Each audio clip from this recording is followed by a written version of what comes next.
Zaidi ya vijana 500 katika kaunti ya Tana River wamepata msukumo mkubwa katika azma yao ya kupambana na changamoto zinazokabili biashara za uchumi majini katika kaunti hiyo. Sasa kupitia mpango wa Blue Biz, wadau wa tasnia mbalimbali wamewahakikishia vijana kupata mafunzo muhimu, na Steve Odor anaarifu.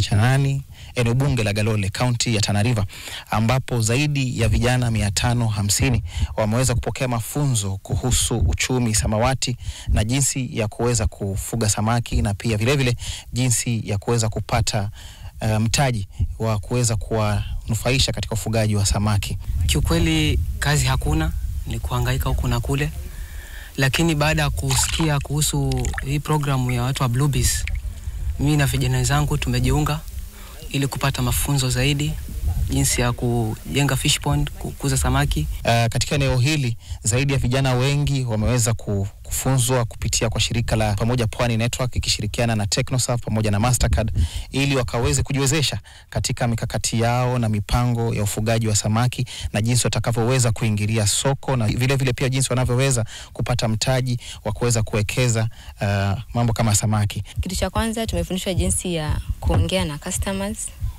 jinsi ya ku-negotiate prices zako.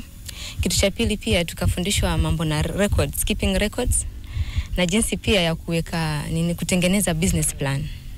At least uwe na future, upange vile kesho yako unataka iwe.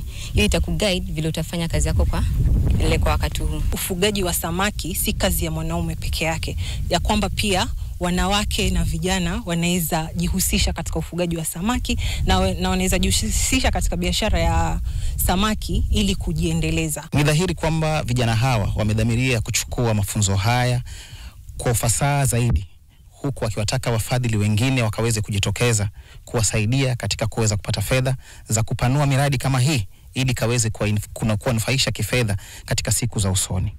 Nikiripotia NTV mashinani, kaunti ya Tana River, jina langu ni Steve Odor.